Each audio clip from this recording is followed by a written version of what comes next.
guys, welcome back to my channel. I'm so glad to have you here. Today we're going to be talking about how I am doing 10 months postpartum, mentally, physically, spiritually, and maybe even talking about baby number 2. Who knows? But before we get started, I want to talk to you about Visage Collective. So these are the earrings. Here, let's try to get it to focus. They're so cute. I love a dangly earring with my hair up.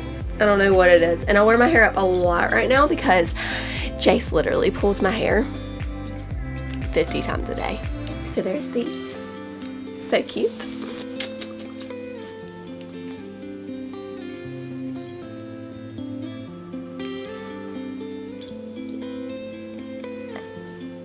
Okay, so this is the mask that they sent. Oh. I just slingshot it across the room. The earpieces, I guess, the straps, are super soft, but they are sewn in. But guys, I got a kid size. Let's just see what it looks like on for you. We'll try it on. Oh, I forgot I had earrings. I have to wrap this around.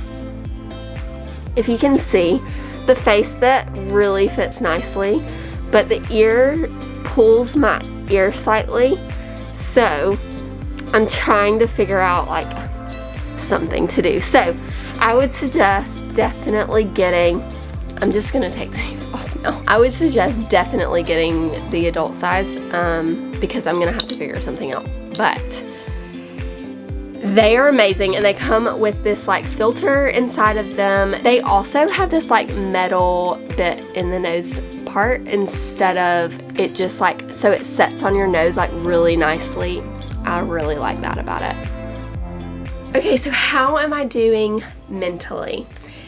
So many moms go through postpartum having a baby, and then they get, 3 months in and they're like, what am I even doing with my life? They contemplate life, they contemplate their career, they like go through all of the things and all of these emotions, and they genuinely just push through it, get past it on their own.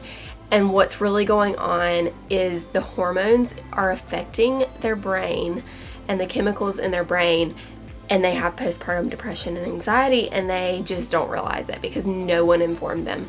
Guys, this was me to an extent, and this was around 5 months postpartum, and I'm 10 months now, so it was like 5 months ago. Early on in Jace's life, I had like, had these moments of wondering if I had some postpartum anxiety. But guys, when it hit the 5-month mark, it hit me like a freight train. I ended up being in bed for 2 weeks straight. The second I woke up, I would have a panic attack, and it literally would last for hours. And then the second, like if I tried to get out of bed, it would trigger a panic attack, and I'd have to go through it all over again for like 2 weeks. So when I realized what was going on, it was in October, and the second that I realized what was going on, I called the doctor and I requested a conversation about medication and if I could get on it as soon as possible. I wasn't breastfeeding, so I don't really know what it's like for breastfeeding moms, but I do know for me it was the best option to get me out of like the slump. At that point, I self-referred myself to a therapist, which I am now seeing. In the NHS, they do 12-week long like segments. Actually, the medicine has really cut back on a lot of my anxiety symptoms. So right now, the track that I'm on is postpartum depression track. So we're working through some of that stuff before we work on the anxiety stuff. Because right now, with everything that I have going on with work, starting new businesses with my husband, and just, the current situation that we're in, the age that Jace is, I really felt like I wanted to spend some time actually on the medicine, which is totally okay.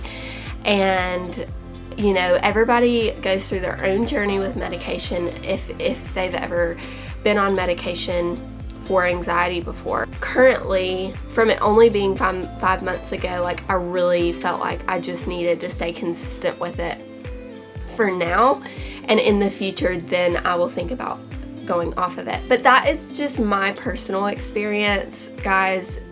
You have to talk to your general practitioner. You have to talk, like, if you're going through any of this, the first person to talk to is your GP. I'm going to share 2 things that has really helped me so far in the past few weeks. I want to enjoy life. I want to, embrace it and be excited about it, but I had to implement some of these things so that I could do that.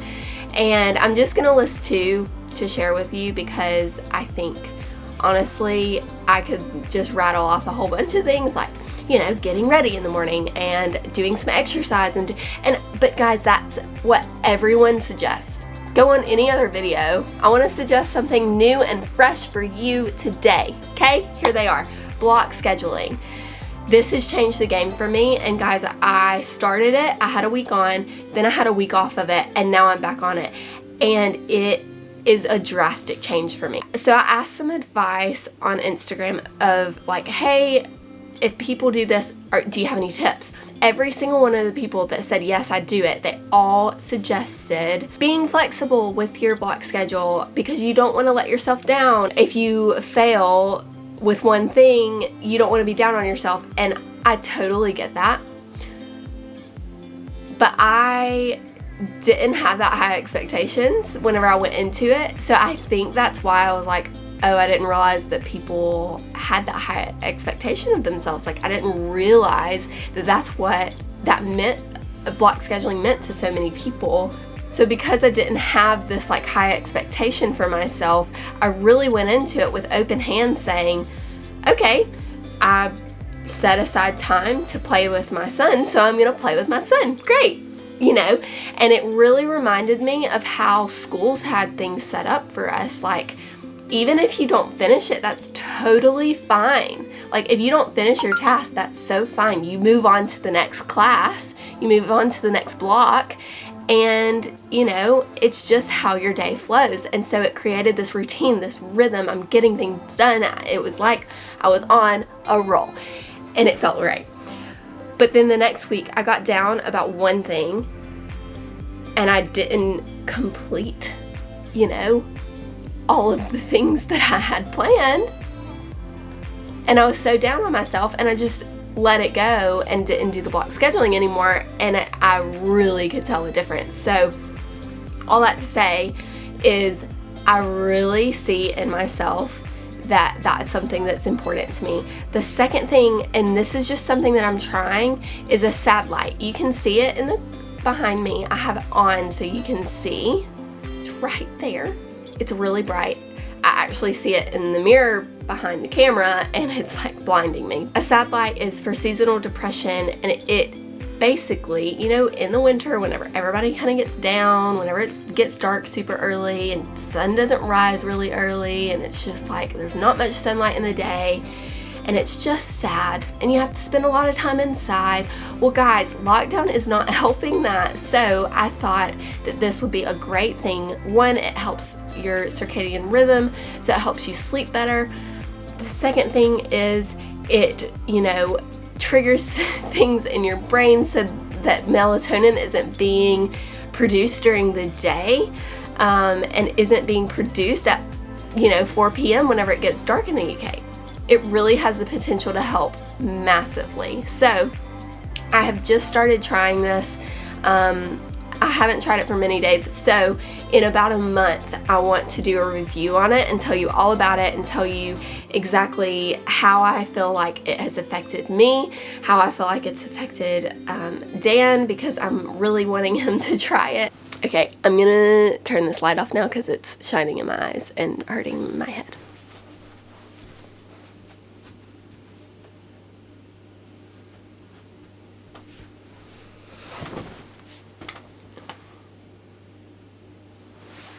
Oh, it's totally bad lighting.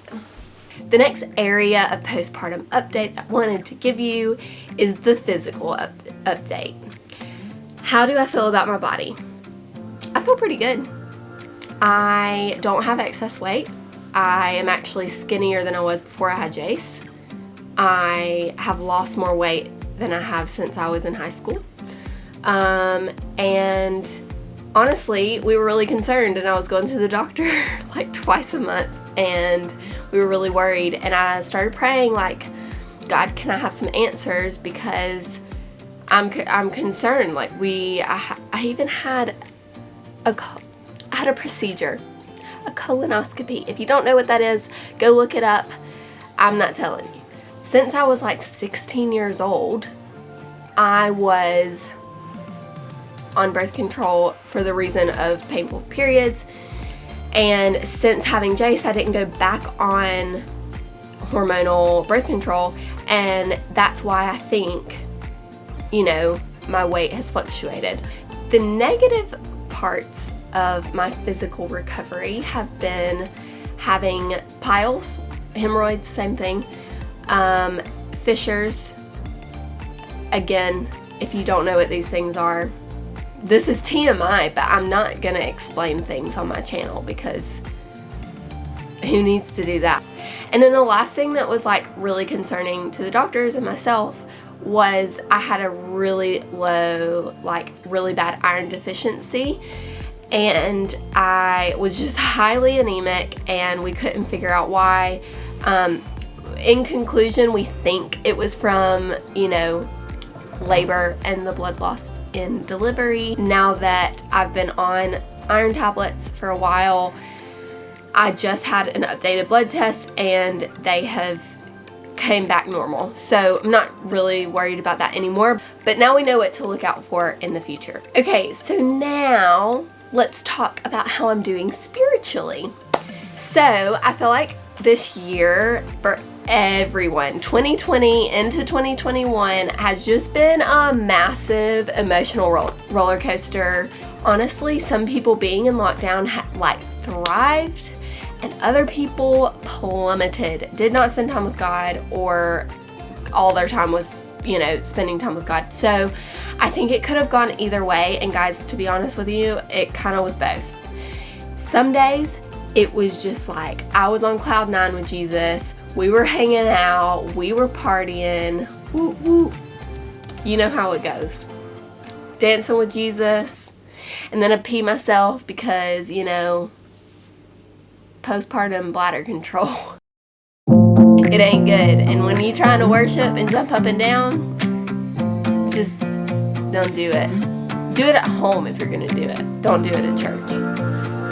Because if you pee yourself at church, you're gonna be sat in a puddle. That was just too far, I'm sorry. Okay, but on a real note, when Jace was like sleeping all the time, I was able to, spend most of my day reading the Bible, worshiping, listening to music, and praying, and journaling, and like all of this stuff that, I felt like I wouldn't have time for, but then I totally did, because he was a great sleeper and he slept loads. But as he's gotten older, he has become harder. And I don't necessarily have all that spare time, which is totally normal. Everybody has a different journey with it. So, it's just been up and down and up and down. But honestly, I feel closer to God than ever before. Despite feeling close to God and all of those things, I know that I can always be better. I can always have a better prayer life. I can always, spend more time with the Holy Spirit. So I'm not saying, this is the best it is and this is the best it's gonna be. I'm saying this is the best it's ever been, but there's so much more, and I want more. I want more of the Holy Spirit. I want more of God. I just want to experience more, and I want to just do more of His work. So yeah, I really feel good about my relationship with God right now. And when it's not that way, I promise I'll tell you. I'll let you know. We'll have a chat. But right now, feeling pretty good. Okay. Last thing that I want to talk to you about. I'm ready for another baby. I'm strengthening my hips, ready for the next baby. My pelvis was very weak in my last pregnancy, and I like barely could walk at the end. But I'm ready, and I don't think Dan is. So we're on a mission to talk him in to baby number 2 sooner rather than later. If you want to watch some pregnancy videos and would like me to talk Dan into having another baby right now, let us know in the comments. If we get 50 comments that we should have a baby, I'm sure that would convince him. If we get 100 likes on this video, I'm sure that would convince him. Alright, that's it for today's video. Thank you so much for watching. Be sure to like and subscribe and comment down below if you want to see some pregnancy videos, because they're coming at the right time when I'm, in the future sometime. But also, I would love to know where in the world you are watching from, so be sure to comment that as well. And I will see you next Tuesday. Bye! If you're still here, know that I love ya. When you fall down, I'll get you back up again. The things you try are things that you won't regret. We are kings of the world, and tonight is our playground.